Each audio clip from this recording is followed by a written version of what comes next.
Hello, welcome back. So I'm pretty far behind in doing book updates, reading updates, and for instance, here is my list. Here's all the books that I've read since my last reading update. These are the books I've read in May, these are the books I've read in June. Of them I've talked about the three westerns I've read so far. And so this video is going to be me trying to catch up on what I read in May, and I'm going to try to do it in one video. I'm going to try to exercise some restraint and not ramble on for 15 minutes about each book. So hopefully this won't be a super long video, and I might even break it up into two different parts if it does go over a certain amount of time. So we'll just dive right into this. I read fiction and nonfiction. We're going to start out with a nonfiction book that I think is embellished a little bit. So it is The Same River Twice by Chris Offutt. This is Offutt's tale of how he grew up in eastern Kentucky, which is not very far from where I live. And so this is his tale of wanting to get away from the Appalachians, wanting to get away from the poverty of his small town. And he doesn't really fit in anywhere. He's tried to get into the military, he tried to get into the Peace Corps, and nobody would take him. So he went to New York City to become an actor, and that didn't quite work out. And really it is a book about his staying in flop houses, staying in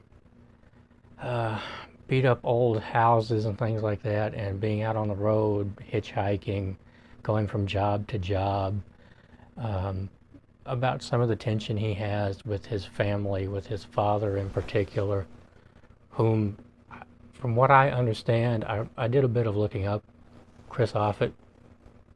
From what I understand, his father was a writer. He never says that in this book, but his father was a writer, and he wrote like filthy books every month for money. That's what he did for years. And he wrote more things than that, but he was really into writing pornography. And he has a lot of tension with his father. His whole family does. And so, but there are parts of this book that I think were embellished. Like, for instance, he's walking through the rural South, I think in Alabama or Mississippi, and a circus just happens to drive by him and pick him up, and he works with the circus for a while. And that was just a little hard to buy, that entire circus bit with the tattooed lady and the gorillas and working with the elephants. And it's not that it was unbelievable, it's that the randomness of the situation was a bit unbelievable. I'm not saying it didn't happen, but I think it was embellished a bit. There's a part where he goes to Florida to work at a ramshackle, falling apart resort, and everybody there thinks he's a narc, and they get hit by a hurricane, and all the other people are drinking and doing drugs and having orgies while he sits in his room listening. Oh no, they broke his radio because they thought he was a secret DEA agent communicating with his radio. I don't know. It was really good, and really it's about him. It's written from his present, which this is from, I think, 92 or 93, somewhere in there. And it's about him reflecting on his past while in the process of becoming a father. And I thought it was really interesting. I thought it was well written, but I do think some of it was embellished. But I'd probably read some more stuff by Chris Offutt because I did enjoy it. And for all I know, it could be completely true. But it was a little bit hard to believe for me personally. So the book I read after that was Ice Station by Matt Reilly. Matt Reilly is an Australian author, I believe. And so this one's pretty complicated. It's a big, thick book. And I wasn't getting along with it at first until I realized that Matt Reilly knew what he was doing. By which I mean it is a thriller, it's an action book, and he wrote it like it's a big 1980s action movie. And once I understood that, I just loved it. So it centers around an ice station in Antarctica, and there are some scientists there. It's a new ice station, and they're doing different kinds of research, but one of them supposedly kills somebody else, and at the same time they have discovered a spaceship down deep under the ice. And so one of them makes a call and says over the radio, there's a murderer in the ice station and we have a spaceship. We have an alien craft. And so all the different governments of the world get together to send their commando teams down to Antarctica to grab the spaceship. And the first team that gets there is a U.S. team. I think they're part of the Marines. They're some kind of special commando team that operates at a moment's notice, and they're led by a man named Scarecrow, or that's his call sign. And so this team shows up, and then suddenly the French commandos show up, and they have to fight off the French commandos, and there's all kinds of action, and grenades and machine guns and all sorts of things, and killer whales, because the ice station is built over like an opening in the water, and these killer whales come up, which is just wild. This is just a wild book. And then after the French commandos come the British SAS, and Matt Reilly must not have a very high opinion of the British, I don't think, specifically not the British military and the British government, because the SAS in this book are portrayed as absolutely cold-blooded, murderous, deceitful individuals who are going to kill them all. And so after that, there's also this secret group working within the United States, which is answerable to the Joint Chiefs of Staff, that whenever like a Marine Corps or Army or Air Force finds the like an alien thing or something they don't want them to know about, they have turncoats in these groups, and they have the Joint Chiefs have their own commando units who will come down and take care of them, so that nobody outside of this small loop will know about it.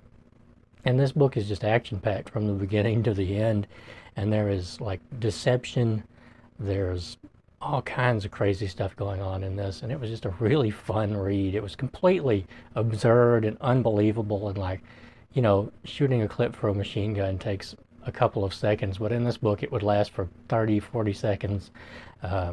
There are people running, and there are running away from bombs going off and jumping through the air and flying into things, and the SAS have these special like freeze grenades, these blue freeze grenades, and they will completely freeze you solid, or will blow you up really, because of the way that works, kind of like in Terminator 2, that when the Robert Patrick gets frozen.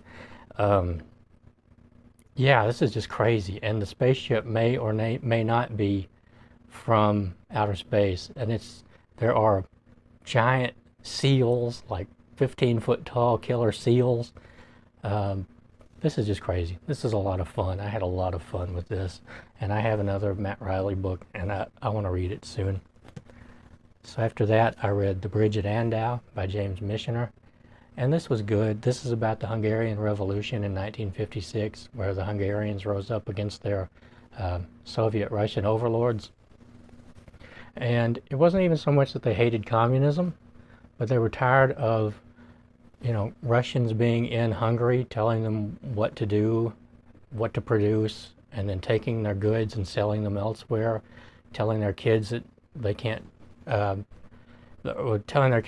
celebrate certain holidays, that they can't wear certain clothes, making them all learn Russian and read and write in Russian and that kind of thing. And the Hungarians were just fed up with it, and there was an uprising, and the Russians cracked down very, very hard, and basically exposed to the whole world that despite what the Soviet communists were saying, they were an empire, and they were an evil empire. And yeah, just the amount of hypocrisy there.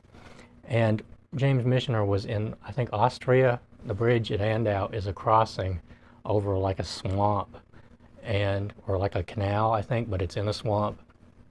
And all the Hungarians were running out of Hungary into Austria, and he was talking to them as they came over this bridge, or later on in town.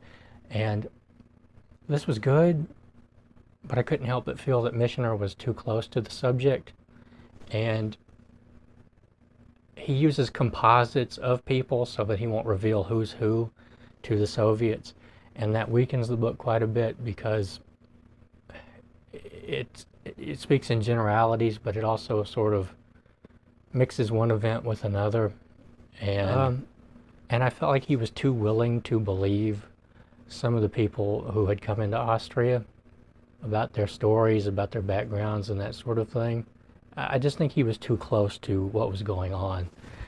But it was good. It was really interesting. It was a really interesting look at the Hungarian Revolution from that kind of perspective. But I don't know how factually accurate it was. So the next book I read after that was Able Team, Five Rings of Fire. So this is a confusing book. And it starts out in an extremely shocking way. The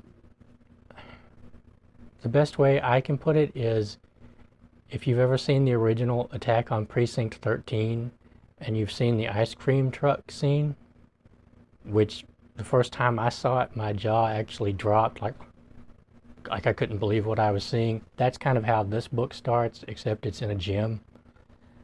And the Soviets, KGB, have come to Los Angeles and they are hunting a gymnast. And at the same time, they are trying to get black athletes to move to the Soviet Union. So they basically kidnap them and take them out into the desert to this tent.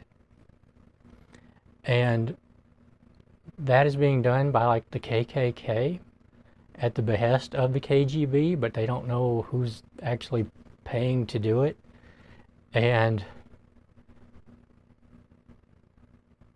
so our three heroes from Able Team show up and start to protect this lady and find out what's going on, and there are all kinds of gunfights and people getting killed left and right, and there's some really weird things that don't really go anywhere. There are loose threads in this book, like there's a colonel or a general maybe, and he's like a crazy person who doesn't want to help them out at all and is really angry that they're stealing his thunder, but he just kind of vanishes at a certain point in this book. There is a scene where one of the members of Able Team used to be a cop in the LAPD, and he goes to the headquarters and kicks in the door of his old boss and beats him up, basically. And it has absolutely nothing to do with the plot and is never mentioned again. That character is never mentioned again. That was pretty strange. And throughout this entire thing, they are being chased by a beautiful reporter who ruins every plan they make, shows up at the worst time possible. It wasn't very good. It was action-packed and it was interesting, but it wasn't particularly good. So that is Able Team, Five Rings of Fire, and this is number 11. It's by Dick Stivers, but it's actually by, Dick Stivers is a house name. It's actually by Tom Arnett. So the next book I read after that was The Poseidon Adventure by Paul Gallico. So I've seen The Poseidon Adventure many times. I watched it a lot when I was a kid. And the book is quite a bit different from the movie. And it is a movie edition, so you got Ernest Borgnine and Gene Hackman, Shelley Winters, Red Buttons, and let's see, is that Peter O'Toole? I always tend to get Peter O'Toole and Roddy McDowall. It's Roddy McDowall. I've always gotten those two confused for some reason. And of course there was, what was his name? Jack Albert, the guy who was Grandpa Joe in Charlie and the Chocolate Factory. So this is a lot like the movie, but there are some key differences. Like there are way too many characters in this book. I think there are 15 or 16 characters in this book that stay together throughout the plot, and it's much darker, and there's a whole lot of talking, like talk. So the basic plot is, if you don't know, you might not know.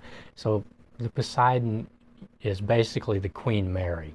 So from what I understand, Paul Gallico had taken a transatlantic cruise on the Queen Mary, and at one point they had kind of listed over to the side in a wave, and there had been another uh, event long before where the Queen Mary had been hit by a wave and almost capsized.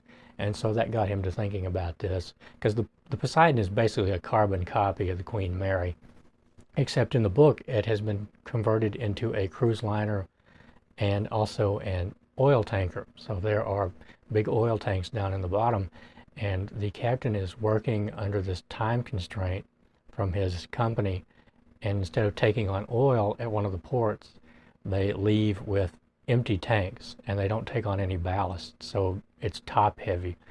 And they are on this month-long cruise, and they get out into the ocean, and it's the day after Christmas, and there is an earthquake under the ocean, and it brings up a giant rogue wave, and what they see on the radar is an object they're about to hit.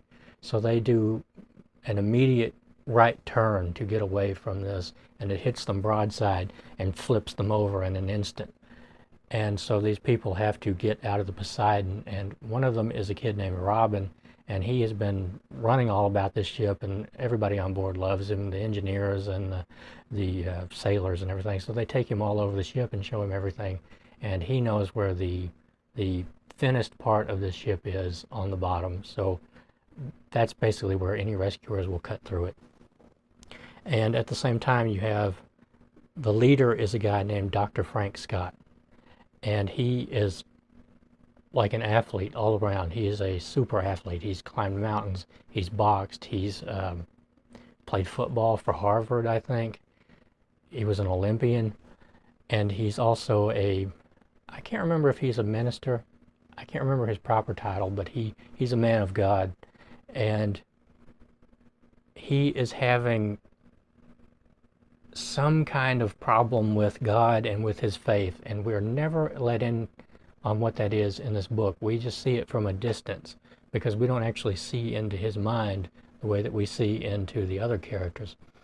And we see it in the movie.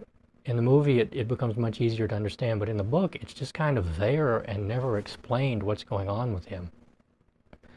And it's kind of hard to explain what's going on.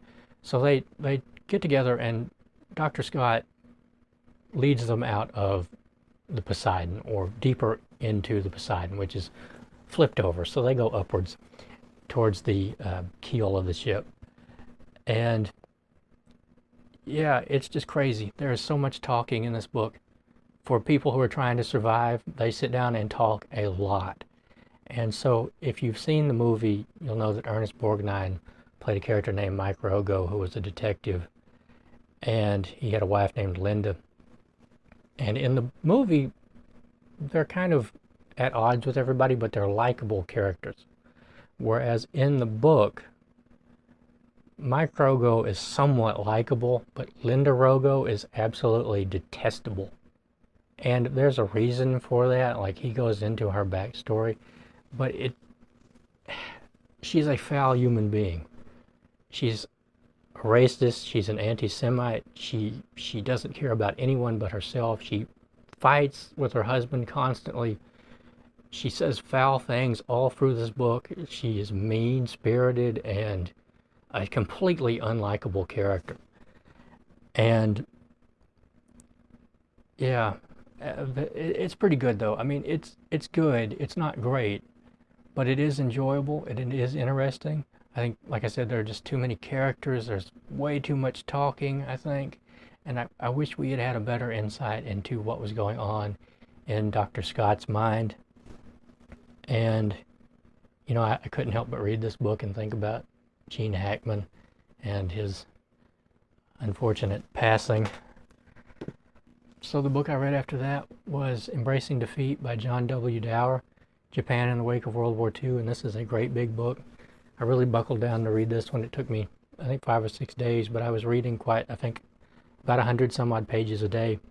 And this is a National Book Award winner, and it deserved it, This is a really, really good book. This talks about how the Japanese responded in the wake of World War II during the American occupation, and how the Americans treated the Japanese, and sort of how censorship worked, the changes in art and literature in Japanese society, some of the negatives, some of the positives, how Emperor Hirohito and a lot of the war criminals got out of being, condemned and executed, basically, and why the war crimes trials were much less serious in Japan than in Germany, how they were sort of let off the hook because of a desire just to get over with it, really, but also because they sort of wanted to use these businessmen and military figures as sort of a bastion to keep society together, and also so they could keep Japan as a cohesive society to stand against the Soviet Union. I'm probably not doing a good job of explaining that. This is a really long book, and it's really, really complex, and it talks about Japanese artists, Japanese writers, musicians, and what was censored and what wasn't censored, and how the Japanese kind of treated MacArthur as if he were a divine being in the same way as the emperor. And it talks about how the emperor kind of became more of a common person, like he would go out into different towns and talk to regular people. And there are some interesting things about how the emperor would come out and the common people would be standing right next to him and have no idea, because he was just kind of a regular looking guy in a suit. And yeah, this is really, really good. It's really big, it's really detailed, but it is really good. And so the last book I read in May was Freddy's book by John Gardner. And this is a really strange book, and I didn't really click with it, and I didn't really understand what John Gardner was trying to say with it. It feels like two books put into one, so it feels kind of like a novella glued to a short story, and it feels like each could have been a novel on their own, but he decided to put them together, and I didn't understand what he was going for. So basically it is about I want to say he's called a psychohistorian, and I tried to look that up and understand what it meant, and it just kind of escaped me. I didn't really understand because I've never read an example of it. It seems like that was kind of a bigger deal towards the mid-20th century. And he's at a party and he meets an old man. And he's talking about, like, I think giants and fairy tales. And the old man says something about, my son is a monster. And just out of the blue, really weird. And he doesn't know who he is. And it turns out that after the old guy leaves, it turns out that he is like the greatest historian of Sweden or something like that. I can't remember. It's been a little while since I've read this. I'm sorry. And the man calls him at his hotel and invites him over to his house. And it's in the middle of a snowstorm. This is in the 50s or 60s maybe. And he comes over to this guy's house, and the guy doesn't like him. He does not like him. He does not want him there. And it doesn't make any sense why he invited him over. He's rude to him the entire time. And what it is that his son Freddy was born in a body that grew very fast. His mind and his body grew very fast, and he's much bigger than a regular-sized man, and he has been since he was very young. And he's locked himself into his bedroom, and he's writing a book. And this man goes and talks to Freddy with his father, and Freddy's very shy, and he's isolated. And the man winds up being snowed in this house, and in the middle of the night, Freddy opens his door and puts something on the floor and closes the door and goes away. And it is the book, and the book goes back several hundred years to something going on in a country that I have forgotten which country it was, but it was somewhere in Scandinavia. And apparently there has been some sort of a revolution, an attempted revolution, and it concerns a knight and a man who wants to be, or a man who has kind of a claim to be the king of this country. And as they're running away, they meet the devil. And the good knight knows it's the devil immediately, and his friend is taken under the sway of the devil, and the devil helps him become king. And of course, he becomes paranoid over time and turns against his friend, and other people turn against him and use him because everybody wants the throne. And all the while the devil is there, changing form, changing shape. And apparently the only person, I mean, they all seem to know who he is. But what I liked about that was we are never really let in on whether the devil is an actual being, like if he's actually present and speaking to these people, or if he is just the bad thoughts in their minds, like if the devil is just a personification of these bad, dark, evil thoughts that they are having and that are swaying them to the dark side, basically. And I thought that was really, really interesting and really well done. Another complaint I had about this is that when we're set up in the beginning with Freddy and the psychohistorian and the Scandinavian historian, we never return to that story. It's about 50 pages and we never return to it. So we never find out what happens with Freddy, with Freddy's father, what this whole thing was about. And I'm sure there's supposed to be parallels in the second story, but I just didn't, if there were, I didn't catch them. I didn't pick up on them. I'm not that bright. Themes and symbols go right over my head. I'm pretty literal minded, and so I didn't really have a way of connecting the two, and maybe that's just that I didn't study it close enough or something like that. But I read this whole book in a day. Yeah, I still want to read more of John Gardner's books. I'm a little bit worried that they'll be more like this than like Grendel, which is one of my favorite books. I'd really like to read his book Mickelson's Ghost, but I've never found a copy.